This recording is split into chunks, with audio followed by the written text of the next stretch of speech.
Bonjour à toutes et à tous, bienvenue sur KTV Kwezi FM, le 106.9 pour un temps de parole en direct à la radio et à la télévision. Il est de retour sur les plateaux de télévision et de la radio, et notamment sur Kwezi, c'est Rivo. Rivo, bonjour. Bonjour. Merci d'être avec nous. Alors pour ceux qui vous découvrent, parce qu'il y en a un qui viennent d'arriver sur l'île, c'est Monsieur Snupépé ici à Mayotte, celui qui représente le premier degré, tout simplement. Pardon. Rivo, vous avez annoncé par communiqué de presse une grève qui pourrait avoir lieu qui aura lieu le 7 février. On va parler du fond de cette grève évidemment et les raisons, mais est-ce que vous pensez sincèrement que c'est le moment? On sort à peine d'un gros pataquès avec les gamins, les chauffeurs de bus, les agressions devant les écoles, etc., etc. On a le sentiment que c'est en train de se calmer un peu et là on redémarre. Pourquoi se calmer un peu? Pourquoi le moment? Je vois passer une journée nationale d'action oui. À l'initiative du SNUPP national, donc que nous relayons localement. Nous faisons partie du SNUPP et je ne pense pas que ce soit les revendications qui manquent à Mayotte. C'est surtout au niveau national, il y a tout ce qui est moyens, conditions de travail. Je pense que nous avons à Mayotte aussi ces genres de revendications. Oui, c'est sûr. Et que, mais est-ce que c'est le moment? C'est vous qui fixez le moment, donc on va se mettre d'accord. Je pose juste des questions. Vous êtes opposé vos calendriers. Non, je pose juste une question. Est-ce que c'est le bon moment par rapport à ce qui se passe à Mayotte en ce moment? Je pense que quand on parle des moyens au niveau national à Mayotte, aussi les recteurs, la vice-rectrice, parle au niveau national aussi des moyens, donc c'est le même calendrier. Donc si on veut faire relayer nos sujets, nos revendications, eh ben c'est l'occasion, c'est pas attendre encore arriver le mois de mai pour dire à la rentrée on va manquer de temps de poste. Non, c'est maintenant qu'il faut en parler. Donc si vous voulez attendre le bon moment avec tout ce qui se passe comme difficulté à Mayotte, on risque d'attendre longtemps. On risque d'attendre, oui, 31 décembre prochain. Allez Rivo, on parle du fond de cette grève, manque de moyens. C'est un problème partout dans les DOM, à Mayotte évidemment, partout dans les DOM, mais aussi en métropole. Vous le disiez à l'instant, c'est un mouvement national qui va être pris localement. Est-ce qu'on a aujourd'hui, au sein du SNUPP, parfaitement listé les besoins à Mayotte? Est-ce que c'est chiffré ou c'est juste on a des besoins? Je pense que ceux qui savent chiffrer, ils sont là. Oui. Je pense que ceux qui savent chiffrer ont déjà chiffré.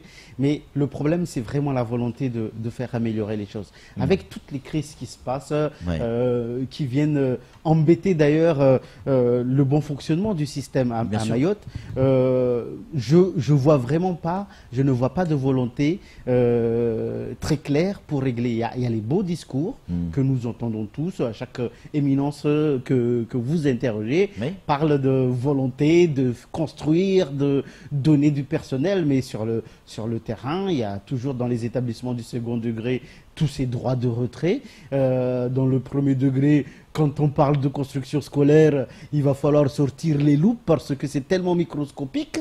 Et quand on parle de personnel, on nous dit que ça augmente, mais malgré tout, on continue à recruter du personnel peu qualifié, en tout cas non formé pour le métier. Contractuels voilà, je parle surtout de l'attractivité, je parle surtout de faire rester à Mayotte. Mais il y a une chose, avec toutes ces questions d'insécurité de conditions de travail, jusqu'à présent, personne n'a parlé, compte tenu d'ailleurs de l'absence de réaction, de l'absence de volonté de l'administration. Nous disons, nous sommes en face de plusieurs risques et que peut-être il va falloir commencer à réfléchir à une prime de risque pour les collègues aussi. Ouais, mais la prime de risque, Rivo, imaginons, ok, vous avez une prime de risque, c'est pas parce que vous allez toucher 100, 200, 300 euros de plus par mois que les agressions vont s'arrêter. Avec 300 euros par mois, vous acceptez d'en prendre plein la gueule. Non, c'est pas ça. C'est qu'il y a des risques et qu'on s'organise pour. Mais le problème, c'est que en demandant plus de moyens, c'est pas pour autant qu'on a les moyens qui doivent accompagner. Surtout en demandant plus de moyens, l'administration, au mieux, trouve des solutions que de créer. Leur solution, c'est créer des précaires, la précarité. Vous comprenez? Et donc, je ne pense pas que ce soit la meilleure des solutions. Je pense qu'il faut des moyens. Les moyens, c'est construire, en tout cas, baisser les effectifs dans les établissements. Les moyens, c'est plus de personnel plus d'agents pour encadrer la jeunesse. Cette jeunesse, c'est pour que les collègues dans les classes puissent travailler dans de bonnes conditions, c'est-à-dire avec un effectif réduit. Mayotte est un REP. À Mayotte, il y a des REP+, normalement, sous d'autres cieux de la France, ils exercent en moyenne avec 21 élèves. Nous sommes à 27 ou plus. Ouais. Vous comprenez? Donc, il y a tout ça comme difficulté. S'ils ne veulent pas régler cela, ben nous, on demande au moins à être indemnisé par rapport à cette exposition au risque. Oui. Est-ce que on va donner la parole à Samuel tout de suite, mais juste avant, est-ce que dans les revendications nationales, vous avez rajouté des revendications locales? Il y a des revendications nationales et on va dire génériques. Oui, c'est ça. Hein, les moyens, non à la casse du service public, reconsidération des personnels. Je pense que nous y sommes totalement. Nous avons aussi nos revendications antérieures pour la stabilisation des personnels, c'est-à-dire faire augmenter le taux d'indexation de salaire, sur la reconnaissance de notre métier en tant qu'instituteur de la CDM, l'AGS, la reprise en compte de l'ancienneté générale de service. Nous en avons plein d'autres, hein, mais récemment, il y a eu des responsables de la DGRH, les ressources humaines du ministère de l'Éducation nationale, DGRH, et qui était ici et qui nous a... Vous l'avez rencontré? Oui, on a été reçus, et qui nous a dit qu'en fait, il n'y aura pas de... le dossier des reprises en compte de l'ancienneté générale des services était clos. Donc nous, on lui a dit, en tout cas, le message est bien passé, pour dire qu'on va essayer de le faire rouvrir. Samuel Bocher, le rédacteur en chef de France Mayotte Matin, a une question opposée Rivaux. Oui, notamment sur la GS, vous aviez fait grève pour cette revendication, la reprise de l'ancienneté générale de service. Vous aviez obtenu à une époque, c'était une annonce du ministère, dans un gouvernement précédent, que les instituteurs à la retraite seraient placés hors cadre, je sais plus comment on appelle ça. Hors classe. Hors classe, pardon, voilà. Et ça, c'était obtenu. Et vous aviez levé la grève parce que c'était une belle avancée. Et en fait, il n'y a rien. Dans les faits, il y a eu ce principe. D'abord, ce qu'il faut savoir, c'est qu'il y a eu avec le PPCR plein de changements. Le protocole sur l'évolution des carrières. D'accord. D'accord. Le PPCR, c'est que le principe, c'est qu'aucun enseignant ne part à la retraite avant d'avoir accédé à la classe, la hors classe. Et que donc, dans le dispositif local, il était question de faire en sorte à ce que les collègues issus du corps de Mayotte, instituteurs de Mayotte, puissent accéder à la hors classe. C'est ça.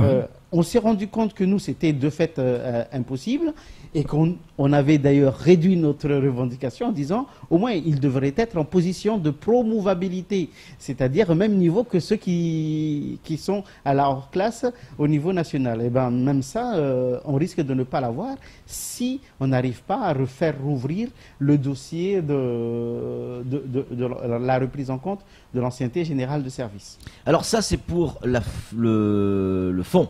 Sur la forme, à quoi va ressembler cette grève le 7 février?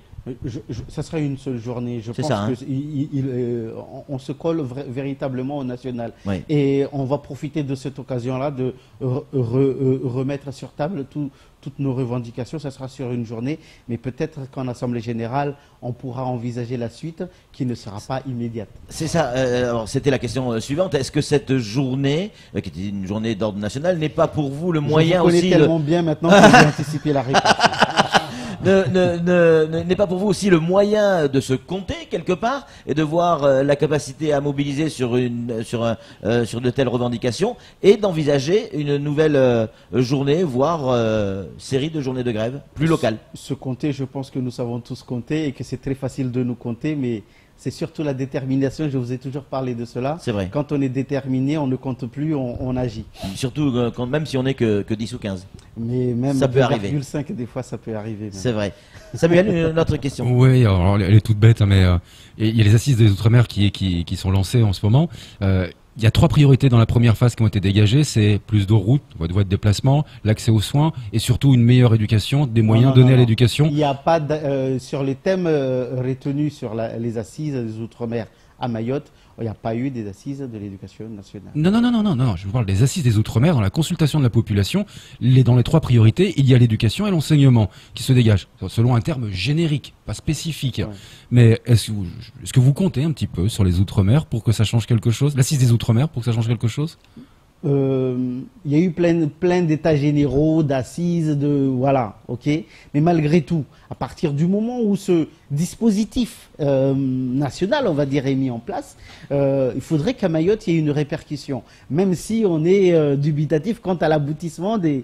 Voilà. Mais ce qui me surprend le plus, c'est que, alors que tout le monde reconnaît qu'il y a des difficultés, énormément de difficultés à Mayotte, il n'y a pas un thème spécifique pour l'éducation à Mayotte. Hein, les parents, les responsables de l'État, notamment la préfecture, les maires, les enseignants, les représentants des enseignants ne se retrouvent pas pour parler de l'éducation. C'est ce qui m'a surpris. On a fait avec la FSU, on a fait même pas plus tard qu'hier une demande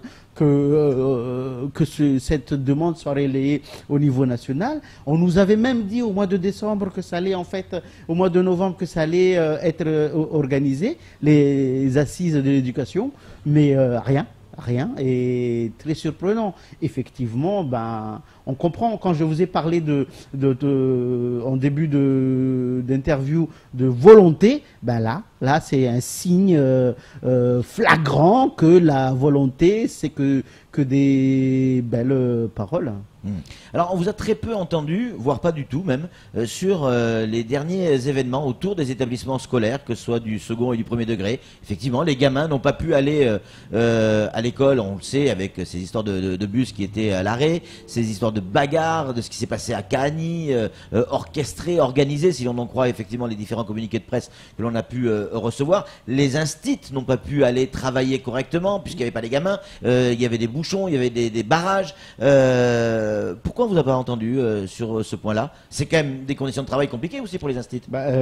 Vous dites que vous ne nous avez pas entendu, vous ne savez pas ce que nous avons fait, et vous n'avez peut-être pas connaissance de notre déclaration avec la FSU hier en comité technique de proximité. Non, on réagit, on essaie de suivre. Oui. En tant que secrétaire du CHSCT, c'est l'hygiène et sécurité, oui, au niveau départemental, j'ai demandé à ce qu'il y ait une enquête administrative avec où serait associé, dans lesquelles serait associé le CHSCT. L'administration n'a d'ailleurs pas répondu à cette demande, malheureusement. Bon, vous comprenez, donc à partir du moment où on essaie de mettre notre petit grain de sel, les gros sels ne veulent pas nous voir, donc voilà, on reste déçus. Allez, Samuel, encore une question. On vous a beaucoup entendu en 2011, en 2014, avec François-Marie Perrin et ces fameuses phrases, les Mahoraises et l'utérus, leur utérus, et ainsi de suite, l'accent des jeunes Mahorais. Il y a eu aussi, parce que le CNUPP avait déposé plainte contre une inspectrice de l'éducation nationale. Là maintenant, c'est l'inspectrice de l'éducation nationale à La Réunion qui salit et qui insulte Mayotte. Est-ce que vous avez une réaction sur le sujet? S'il vous plaît, ne remuez pas le couteau dans la plaie. Ah si. Alors qu'on s'est fait insulter et qu'on a voulu faire porter cela au tribunal, on s'est fait quand même condamner. Aujourd'hui, la personne qui était censée nous défendre aujourd'hui veut défendre plus de monde que le SNUPP. Voilà, merci. Non, ça me dégoûte. J'ai pas envie de ramasser encore 20 000 euros dans la figure. Donc je me tais, mais effectivement, on n'a pas oublié la séquence et encore, il y a d'autres opportunités pour en faire reparler d'ici le mois de mars. Dernière question, dans ce que vous avez évoqué en termes de moyens, il y a un aspect qui va peut-être vous sembler absurde, mais qui fait l'objet de nombreuses remontées jusqu'à nos rédactions, la pluie. Ça va vous faire sourire. Mais quand il pleut, beaucoup d'écoles maternelles, en tout cas, ou de bâtiments qui sont issus du premier degré, sont inondés. Et quand je dis inondés, c'est carrément inondé, Ribot. On est allé à plusieurs reprises, on a vu, il y a ce point-là, et je sais qu'on a besoin de temps, mais il y avait un autre point. Une directrice d'une école maternelle annexe à Mamoudzou a également été agressée, alors verbalement dans un premier temps, puis bousculée dans un second temps. Une réaction là-dessus? Oui, par exemple, la collègue qui s'est fait agresser, nous avons... Vous la connaissez? Oui, elle a demandé une protection administrative. C'est quoi une protection administrative? C'est que normalement, à partir du moment où un fonctionnaire, notamment un enseignant, se fait agresser physiquement ou verbalement, ne serait-ce que menacé, ben, il peut obtenir, s'il le demande, la protection de l'administration, se faire accompagner par un avocat, et c'est l'administration qui fournit. La collègue a fait cette demande jusqu'à présent, depuis la semaine dernière. On ne l'a pas appelé, malheureusement, c'est quand même regrettable. Vous parlez d'écoles où il y a des fuites et tout ça. Non, pas des fuites, inondations. Inondations, moi je vous parle par exemple, le petit minimum dans mon école par exemple, j'ai des fuites, j'ai signalé ça à la mairie de Mamoudzou. Bon ben on attend, ben, ce sont ces conditions-là, hein. Quand on vous parle de volonté, il y a ça, les écoles inondées, quand ne serait-ce que les collègues, ils essayent de faire... En métropole, ils n'ont pas le même problème, même ça n'existe pas. Quand il pleut, les écoles ne sont pas inondées. Moi j'ai vu dans un article de presse où il y avait des rats qui traînaient, l'école avait le droit de retrait. À Mayotte, les rats font les cours avec les élèves, hein, vous comprenez. Mais ici, les rats sont inoffensifs, paraît-il. Donc voilà, ce sont les conditions de travail que nous déplorons, que nous dénonçons, et qu'en face, dès qu'on commence à réagir, on se fait menacer. Je reprends l'exemple de Kahani, où au mois de novembre jusqu'en décembre, ils étaient en droit de retrait. Le vice-rectorat allait leur faire des ponctions de salaire, hein, et j'étais dessus pour comment négocier une fin de crise, alors que les collègues, ils se font agresser. Malheureusement, quelques semaines plus tard, ils se sont encore fait agresser au premier degré, en règle générale, c'est des gamins, des tout petits. Non, c'est que c'est pas remonté ici, c'est que vous avez aussi les après-midi des écoles où, quand il y a des gamins qui passent, les gamins, ils lancent des cailloux sur les toits. Donc c'est de l'extérieur. De l'extérieur à l'intérieur, ça se passe. Il y a ces et ça, c'est régulier. Il y a des intrusions de gamins, et effectivement, quand ça se passe dans le second degré, ça prend une certaine proportion. Dans le premier degré, aux collègues, on leur dit fermez vos gueules, parce que vous êtes des fonctionnaires, vous devez fonctionner. Merci beaucoup Rivo de toutes ces explications. On a bien compris ce mouvement national prévu le 7 février qui pourrait donner des idées à certains pour de nouvelles journées si l'on a tout bien compris ce que nous a expliqué le représentant de SNUPP sur ce plateau. C'est tout pour ce temps de parole. Tout de suite, la suite de nos programmes.